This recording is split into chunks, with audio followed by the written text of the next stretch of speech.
தப்பா நினைச்சுக்கலாம்னு ஒண்ணு கேட்கலாமா உங்ககிட்ட? உங்களுடைய வயது என்னன்னு சொல்ல முடியுமா? என் வயச 90, 90.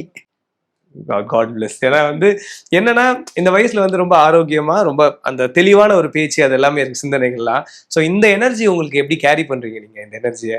இல்லைங்க, எனர்ஜின்னு ஒண்ணும் இல்ல. ஏதோ அந்தந்த நேரத்துக்கு தகுந்த மாதிரி உடல்நிலை இருக்கு.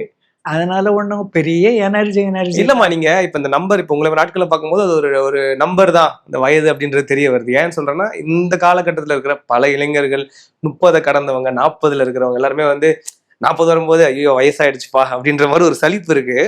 பட் நீங்க அத ஒரு பொருட்படுத்தாம நீங்க அந்த எனர்ஜி உங்ககிட்ட இருக்கு. ஏன்னா இத பார்க்கிறவங்களுக்கு ஒரு ஒரு ஒரு புத்துணர்ச்சி இருக்கும். ஆமா நாங்க சொல்லுங்க. அந்த காலத்துல வந்துங்க எங்க வாழ்க்கை முறையே தனியா இருந்தது. நாங்க சாப்பிட்ட சாப்பாடு, நடந்துக்கிட்ட முறை எல்லாமே தனியா இருந்தது.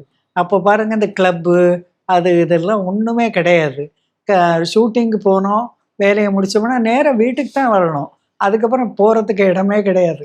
எங்களுக்கு பெரிய இடம் போய் சந்தோஷமா இருந்துட்டு வரணும்னா பீச்சு தான். அது கூட பாருங்க ராத்திரி 7 மணிக்கு மேல தான் போவோம். ஏன்னா மக்கள் எல்லாம் மக்கள் வந்துருவாங்க ஆ கூட்டத்துல. அதனால 7 மணிக்கு போயிட்டு ஒரு 9 மணி வரைக்கும் இருந்துட்டு சந்தோஷமா வருவோம். அதுதான் எங்களுடைய பொழுதுபோக்கா அந்த காலத்துல இருந்தது. வேற ஒண்ணும் கிடையாது.